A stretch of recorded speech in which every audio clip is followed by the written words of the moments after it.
नबी की रहमा, अल्लाह मैं तुझसे सवाल करता हूँ, तेरी तरफ मुतवज्जे होता हूँ, नबी रहमत हजरत मोहम्मद मुस्तफा सल्लल्लाहु अलैहि वसल्लम के वसीले से।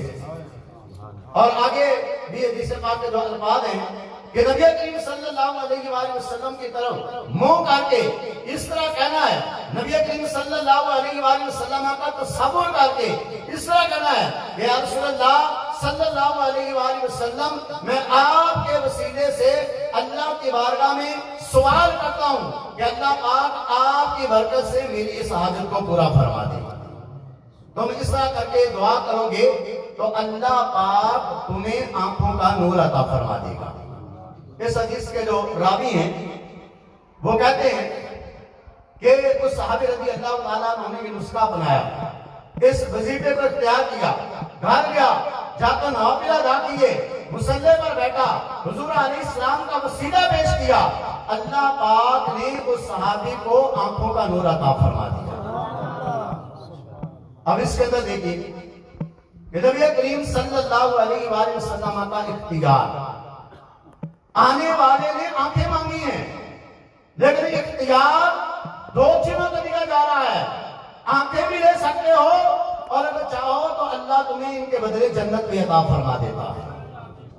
इससे मिलती जुलती एक और हदीस पाक है, एक औरत नबी करीम सल्लल्लाहु अलैहि वसल्लम की बारगाह में आई और आकर अर्ज करने लगी, या रसूलल्लाह सल्लल्लाहु अलैहि वसल्लम, मुझे मिर्गी का दौरा पड़ता है, जब मुझे मिर्गी का दौरा पड़ता है मेरे होश कायम नहीं रहते, मुझे जब होश नहीं रहता मैं बेपर्दा हो जाती हूँ।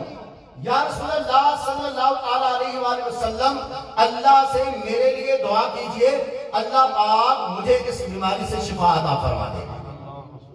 इस औरत के लिए भी नबी करीम सल्लल्लाहु अलैहि वसल्लम ने इसी तरह का इख्तियार दिया और फरमाया, ऐ मेरी सहाबिया, ऐ अल्लाह की बंदी, अगर तू चाहे तो मैं तेरे लिए अभी दुआ करता हूँ, अल्लाह पाक तेरी बीमारी को दूर करवा देगा, और अगर तू चाहे तो अपनी इस बीमारी पर सब्र कर ले, अल्लाह पाक तुझे जन्नत में जगह अता फरमा देगा। सुभान अल्लाह।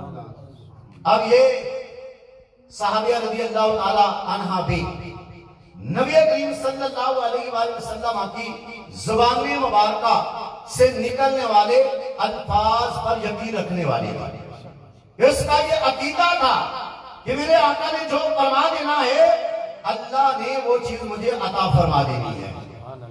यहाँ पर मामला इस तरह हुआ, अर्ज करने लगी, या रसूलल्लाह सल्लल्लाहु अलैहि वसल्लम, ठीक है मैं जन्नत इख्तियार करती हूँ, यानी मैं अपनी बीमारी पर सब्र कर लेती हूँ तो अल्लाह पाक मुझे जन्नत अता फरमाएगा। लेकिन या रसूलल्लाह सल्लल्लाहु अलैहि वसल्लम, इतना कर दीजिए, इतनी दुआ कर दीजिए कि जब मुझे वो बीमारी लाहिक हो, वो मुझे मिर्गी का दौरा पड़े, तो अगर मेरे होश कायम ना रहे, लेकिन या रसूलल्लाह मैं बेपर्दा ना हूं, मेरे सर से दुपट्टा ना उतरे, तो रावी कहते हैं नबी करीम सल्लल्लाहु अलैहि वसल्लम ने उस औरत के लिए इस बात की दुआ कर दी। तो कहते हैं उसके बाद जब भी उस औरत को मिर्गी का दौरा पड़ा है, वो बेहोश तो हुई है, लेकिन कभी उसके जिस्म से कपड़ा नहीं हटा। अल्लाह अकबर। इस हदीस पाक से कई ऐसी चीजें हैं जो हमारी इस्लाह के लिए है। एक तो अकीदे की बात कि अल्लाह पाक ने हुजूर अलैहिस्सलाम को इख्तियार अता फरमाया है कि आप आने वाले को या उसकी बीमारी से छुटकारा दिला दें, या अल्लाह पाक की अता से आने वाले को जन्नत ही अता फरमा दें। सुभान अल्लाह। और दूसरा, हम सब के लिए और खुसूसन हमारे जो घरों वालियां हैं, माएँ हैं, बहनें हैं, बेटियां हैं, उनके लिए पैगाम है कि एक सहाबिया रज़ी अल्लाह ताला अन्हा जिन्हें बीमारी लाहिक होती है, बीमारी की हालत में भी, बेहोशी की हालत में भी बेपर्दा होना पसंद नहीं फरमा रही, तो आज की हमारी इस्लामी माँ बहनों को क्या हो गया कि जो होशा हवास में होती हैं, लेकिन फिर भी अपने सर पर दुपट्टा लिए, फिर भी नंगे सर जो है वो बाजारों के अंदर घूमती हैं, फिर भी पर्दा नहीं करती। तो मेरी उन इस्लामी माओ और बहनों से इल्तिजा है कि इस सहाबिया रज़ी अल्लाह ताला अन्हा की सीरत मुबारका पर अमल करते हुए होशो हवास में भी बापर्दा रहे, और अगर के होश ना हो तो तब भी बापर्दा रहने की कोशिश करें। ये नबी करीम सल्लल्लाहु ताला अलैहि वसल्लम का इख्तियार है। एक और मशहूर मरूफ हदीस से बात, हजरत सैयदना रबिया रज़ी अल्लाह ताला अन्हु आप फरमाते हैं, एक रात मुझे नबी करीम सल्लल्लाहु अलैहि वसल्लम की खिदमत करने का मौका मिला। नबी करीम सल्लल्लाहु अलैहि वसल्लम के लिए रात को मैंने वुजू के पानी का एहतमाम किया, वुजू करवाया। जब नबी करीम सल्लल्लाहु अलैहि वसल्लम ने वुजू फरमाया तो मुझसे फरमाने लगे कि सल या रबिया, ए रबिया मांग क्या मांगता है। अल्लाह अकबर, सल या रबिया, सल सवाल से फरमाया ए रबिया मांग क्या मांगता है। अब शारिहीन ने सदी से बात के अंदर लिखा है, सल लफज वही आदमी फरमा सकता है, वही आदमी कह सकता है जिसको अल्लाह पाक ने सारी चीजों के इख्तियारात दिए। सुभान अल्लाह, बेशक अल्लाह। अब फरमाने वाले हुजूर अलैहिस्सलाम हैं और आगे मांगने वाले सहाबी रज़ी अल्लाह ताला अन्हु। देने वालों को भी पता है मैंने क्या देना है, और लेने वालों को भी पता है मैंने क्या लेना है। अब यहाँ पर हम सबकी इस्लाह के लिए यहाँ पर हुजूर अलैहिस्सलाम ने उन्हें फरमाया ना मांगो क्या मांगना है। अब वो सहाबी रज़ी अल्लाह ताला अन्हु दुनिया भी मांग सकते थे, दुनिया का मालो दौलत भी मांग सकते थे, दुनिया की ज़ेबो ज़ीनत भी मांग सकते थे, दुनिया की ऐशो इश्रत भी मांग सकते थे, लेकिन नहीं, दुनिया को पसंद नहीं फरमाया, दुनिया को इख्तियार नहीं फरमाया, बल्कि अर्ज की या रसूलल्लाह सल्लल्लाहु ताला अलैहि वसल्लम अस्अलुका मुराफक़तका फिल जन्नह, या रसूलल्लाह जन्नत में अपना पड़ोस अता कर दे। सुभान अल्लाह, सुभान अल्लाह, सुभान अल्लाह।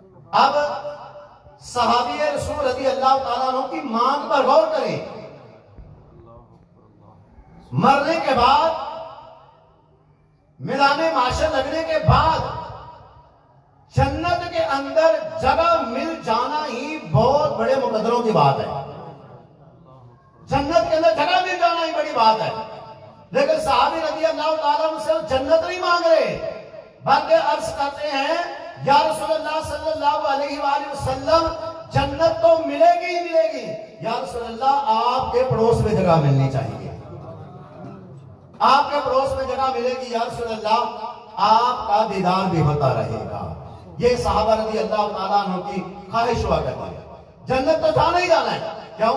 कि हर सहाबी नबी जन्नती जन्नती, हर सहाबी नबी जन्नती है, लेकिन इसके बावजूद सहाबा रज़ी अल्लाह ताला अन्हु की ख्वाहिश थी, दुनिया में भी आबा अलैहिस्सलाम की ज़ियारत किया करते थे, तो जन्नत में भी आपकी ज़ियारत से मुशर्रफ हुआ करते। अल्लाह अकबर, ये सहाबा रज़ी अल्लाह ताला अन्हु की शान भी है। कितनी बड़ी सोच, जन्नत तो लेनी ही लेनी है, लेकिन जन्नत के अंदर प्यारे आका सल्लल्लाहु अलैहि वसल्लम का पड़ोस भी मिल जाए, तो इससे और बड़ी बात क्या हो सकती है। अल्लाह अकबर, मेरा आका करीम सल्लल्लाहु ताला अलैहि वसल्लम की शान देखिए। नबी करीम सल्लल्लाहु अलैहि वसल्लम नमाज के अंदर इमामत करवा रहे, जमात करवाते करवाते, नमाज पढ़ाते पढ़ाते नबी करीम सल्लल्लाहु अलैहि वसल्लम अपना एक कदम आगे उठाते हैं, अपना हाथ बुलंद करते हैं, फिर कुछ देर के बाद हाथ वापस ले आते हैं और अपना मुबारक पांव भी पीछे ले आते हैं। नमाज टूटी नहीं है, नमाज मुकम्मल की। सहाबा रज़ी अल्लाह ताला अन्हु ने अर्ज किया, रसूलुल्लाह सल्लल्लाहु अलैहि वसल्लम इससे पहले भी आपके पीछे नमाजें पढ़ी हैं, लेकिन ऐसा मामला नहीं देखा। या रसूलुल्लाह आज हमने देखा कि आप नमाज में आगे भी बढ़े हैं, अपने हाथ को भी बुलंद किया है, ये क्या मामला है, इसमें क्या राज है। अब नबी करीम सल्लल्लाहु अलैहि वसल्लम ने फरमाया, शान देखना। आज लोग कहते हैं ना कि नबी के भी दो हाथ, हमारे भी दो हाथ, नबी की दो आंखें हमारी भी दो आंखें, नबी के भी दो कान हमारे भी दो कान, नबी की दो टांगे हमारी भी दो टांगे, नबी हमारे जैसा है। और माअज़ल्लाह कहते हैं नबी की इज्जत की क्या बात करते हो, उसकी तो सिर्फ इतनी इज्जत है जितनी कि एक बड़े भाई की होती है या गांव के चौधरी की होती है। माअज़ल्लाह आज कुछ लोगों की एक तबके की ऐसी भी सोच है, जबकि ये बुखारी शरीफ की हदीस पाक है, और इस हदीस पाक को सुनकर आप खुद अंदाजा कीजिए कि क्या ऐसा कहने वाला दुरुस्त कह रहा है या गलत कह रहा है। नबी करीम सल्लल्लाहु अलैहि वसल्लम फरमाते हैं, मेरे सहाबा, इसमें ताज्जुब की कोई बात नहीं है। बातें हुआ ये, मैं नमाज पढ़ रहा था तो जन्नत मेरे सामने और करीब कर दी गई। सुभान अल्लाह, अल्लाहु अकबर। हम नमाज के अंदर खड़े होते हैं अपनी दुनिया के ख्यालों में। कोई दुकान चलाता है तो नमाज के अंदर खड़ा है, लेकिन दुनिया कारोबार का दुकान का हिसाब कर रहा है। कोई सफर पर जा रहा है वो अपने घर के कामकाज में लगा हुआ, यानी नमाज पढ़ते हुए क्या ज़हनी ख्यालात उधर है। लेकिन हमारे आका करीम सल्लल्लाहु अलैहि वसल्लम की शान देखिए, नमाज शुरू की है, अल्लाह पाक ने जन्नत ही सामने कर दी है। सुभान अल्लाह। और फिर ख्याली तौर पर नहीं कि आपका ख्याल जन्नत की तरफ गया हो, ऐसा नहीं, बल्कि आपने फरमाया जब मैंने जन्नत को देखा, जन्नत के अंदर अल्लाह पाक ने जो नेमतें रखी हैं उनको देखा। जन्नत के अंदर मैंने खजूर का एक खोशा, एक गुच्छा देखा था। मेरा दिल चाहा उस गुच्छे को पकड़ लूं। फरमाया मैंने इसीलिए कदम भी आगे बढ़ाया, अपना हाथ भी बुलंद किया, मेरा हाथ उस गुच्छे तक पहुंच गया था। फिर मैंने सोचा कि जन्नत की नेमत है, जन्नत के अंदर आकर मेरे गुलाम खाएंगे। ऐ गुलामों, अगर मैं जन्नत के उस खोशे को तोड़ लेता, दुनिया में ले आता, तुम सारी जिंदगी तुम्हारे औलाद खाती रहती, वो खत्म हो जाते, लेकिन ये जन्नत का खोशा खत्म ना होता। सुभान अल्लाह, माशाअल्लाह, अल्लाह अकबर। इसके अंदर एक बात देखिए, हमारा एक कदम आगे बढ़ता है, फुट 2 फुट आगे बढ़ता है। मेरे आका करीम सल्लल्लाहु अलैहि वसल्लम का कदम बढ़ा है, जमीन से जन्नत पर पहुंच गया है। सुभान अल्लाह। और हमारा हाथ बुलंद होता है, 2-4 फीट के लिए बुलंद होता है। और मेरे आका करीम सल्लल्लाहु अलैहि वसल्लम के हाथ मुबारक की ये शान है, जब उठता है तो फिर फुट 2 फीट के लिए नहीं उठता, बल्कि मेरे आका का हाथ उठता है तो सीधा जन्नत के अंदर पहुंच जाता है। सुभान अल्लाह। ये मेरे आका करीम सल्लल्लाहु अलैहि वसल्लम की शान है। अल्लाह ने आपको ये इख्तियार अता फरमाया हुआ है। और देखिए, जन्नत की नेमतों के बारे में आता है कि जन्नत के अंदर अल्लाह पाक ने ऐसी नेमतें पैदा की हैं, ना किसी आंख ने देखी है, ना किसी कान ने उन नेमतों के बारे में सुना है, और ना किसी दिल में उन नेमतों के बारे में कोई खटका गुजरा है। यानी आम लोगों की ये हालत है। लेकिन मेरे आका करीम सल्लल्लाहु अलैहि वसल्लम के कानों के सुनने का ये आलम है कि जो अर्श पर है, अर्श पर जो फरिश्ते होते हैं, उनके जो हुजूम होता है आसमानों पर, और वो फरिश्ते सजदे करते हैं, फरिश्तों के हुजूम की वजह से आसमानों से जो आवाज पैदा होती है, मेरे आका करीम सल्लल्लाहु अलैहि वसल्लम उन आवाजों को भी सुन लेते हैं। सुभान अल्लाह। और मेरे आका करीम सल्लल्लाहु अलैहि वसल्लम की आंखों के देखने का ये आलम है, ये ताकत है कि आका करीम सल्लल्लाहु अलैहि वसल्लम जमीन पर तशरीफ फरमा है, लेकिन जन्नत के अंदर जन्नत की नेमतों के भी देख लेते हैं। अल्लाह अकबर। आप भी कोई कहे कि नबी के 2 हाथ, मेरे 2 हाथ, तो ऐसा